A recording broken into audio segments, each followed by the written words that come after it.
Ladies and gentlemen, welcome back to another video. This time I'm going to be reacting to my pre-season predictions of awards. What player did I think would win different awards? I predicted the Brownlow, the Coleman Medal, Best Coach of the Year, Best Ruck, Small Forward, Small Defender, Golden Fist Award, everything. Starting off third in the Brownlow, I did my top three. I had my top five, but I couldn't quite find it. But I know for a fact in fourth, I had Dacos, and fifth, I had Tom Green. But my top three, spoilers, it's not those two. In third place, as you can see, I've got Sam Walsh. I'm not super annoyed about that shout. I'm not overly chuffed with it either. He's probably sitting currently at the time recording, round 16, just around the corner, probably top 10. But you'll think with Patrick Cripps and the form is in, he won't break that top three unless Cripps drops off or something happens and Walsh has to be that main midfielder. So not the worst prediction, but also not the best. In second place, I've got Marcus Bontempelli, and I'm not overly mad about that either. He's probably in the top five currently speaking. I expect the Heenies and the Warners to slowly drop off a little bit perhaps, especially once Mills and Parker come back into that team. I've always backed Marcus Bontempelli. I do think he's the best player in the competition still. I think he's better than Dacos, better than Curnow, but it's not how the Brownlow works. The best player doesn't always win. It's what the umpires see. And now I just thought he wouldn't quite have a better season than who I had in first place. Who is Chad Warner? And not the greatest photo I've used of Chad Warner there. But I actually thought Chad Warner would win the Brownlow. This was an outside shout at the time. I got not laughed at, but people thinking, what the fuck? Chad Warner to win the Brownlow? What drugs are you taking? And I stand by it. I knew he would have a comeback season. No one else predicted it really. And although it's not going to come to fruition, it's definitely been a good prediction. I'm pretty fucking happy with it. He's probably top five as well. It really depends how Isaac Heaney polls. Sydney are an interesting one. The main pollers of Sydney will be Goulden, Heaney, and Warner. I don't think Rowbottom will poll well. Obviously, Mills and Parker have been injured. Amadi's got that 1 9-goal game, but no other real forwards I think will poll. So I think he'll poll well.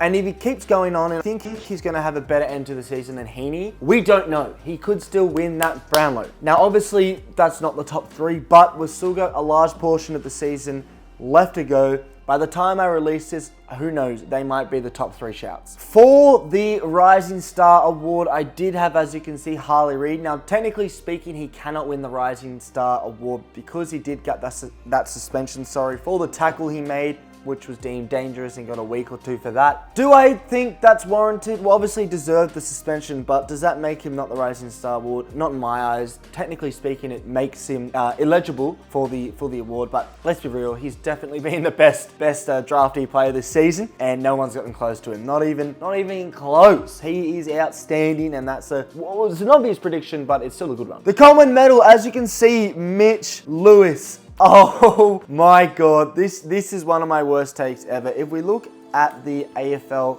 Coleman Medal currently speaking, now keep in mind, Mitch Lewis has barely played any games of football. The Coleman, as I am recording, Curnow's on top, and then King, and then you got the likes of Waterman, Hogan, Mackay, sort of lingering around there.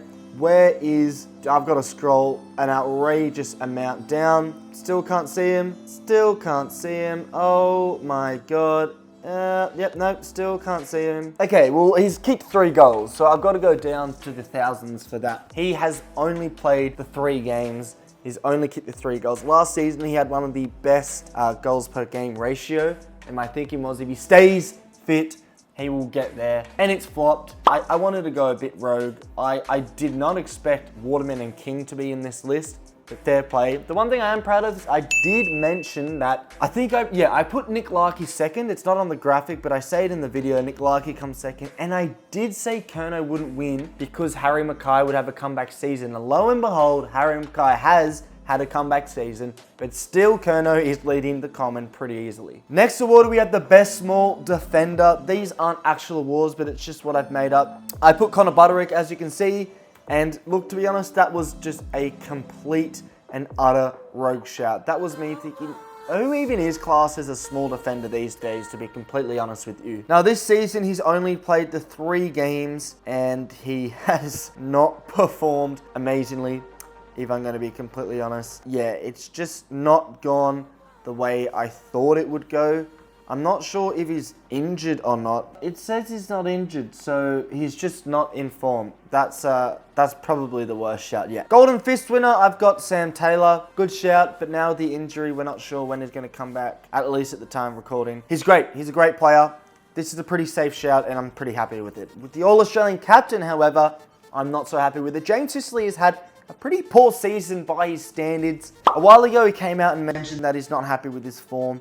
I just thought, and you'll see with some of these predictions, I've got a lot of Hawthorn love. Yeah, I thought Hawthorn would finish 10th. I thought they'd have a great season. They are having a really good season thus far. But yeah, I thought Sicily would be the forefront of that. And he's still been a big part, but he's not been the All-Australian captain. He's definitely not in the All-Australian team, at least right now. And look, although it's not a great prediction, it's not a bad one either. Breakout season winner Noah Cumberland, another awful shout. He has just not found form. I thought with a new coach he would find more game time. Dimmer didn't like him because of the lack of pressure he applied in the forward line, but Adam Uze likes him just as much as Dimmer, and that's not a lot. And when he has played, he's been frustrating. For a guy who seemingly has all the talent in the world, or at least much more than a lot of players in the competition, he just cannot do it and string games together. He's not consistent, and that is a poor shout. Next up, we've got the best coach winner, who is this guy. Wow. Okay, Sam Mitchell as best winner coach is actually a good shout.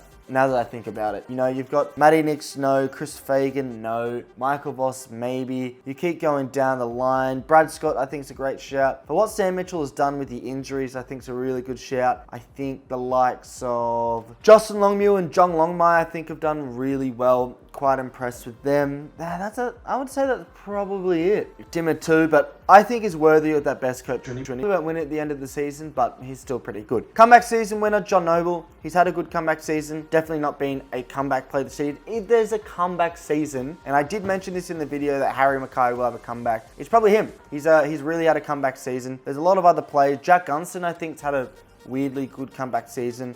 I'm sure you can choose 20 to 30 players who have really shown the doubters what they're about. And I don't think Noble's necessarily one. I think there's some better shouts with players who have that comeback. We keep moving through. Best swinger, Nick Martin. Errol Goulding's been the best swinger. We all know that for a fact. Nick Martin's had good periods throughout the year, and I still think he's been great. Massimo D'Ambrosio, a Richmond VFL player who went to the Essendon Football Club and is now found a new home at the Hawks. He has been phenomenal. We move on to the best small forward winner and more Hawthorn love. I've got Dylan Moore. Has Dylan Moore been the best small forward? Now, he's certainly been one of the better small forwards in the competition. Now, the good thing about Dylan Moore, maybe not a good thing, good, bad, whatever, is he's very versatile, and he doesn't always play that position, the small forward position for the Hawks. He has and has always rolled through the midfield. He's really versatile in that sense. Now, the small forward with the most goals is Tyson Stengel with, currently, he's in 10th place. You keep going down a little bit. You know, Papley and Higgins have racked up quite a few goals. Dylan Moore is in 22nd place. As someone who plays some midfield time as well, that's relatively impressive. And last but not least, we got the best ruck winner, or best ruck award. My prediction was Max Gawn, and Max Gawn has been the best ruck. There are some good shouts though. Tristan Xerri has had a phenomenal season in a super poor North Melbourne side. Lloyd Meek for the Hawthorn Football Club has also been really impressive. But in terms of the best ruck, when they're playing, he's been fit this season. He's played great football this season. And I think, although Melbourne have been up and down, he has been the best ruck in the company. And they're all my predictions. Let me know what you think of them. Thanks for watching. Follow the TikTok FTFooty, and I'll be seeing you in another video.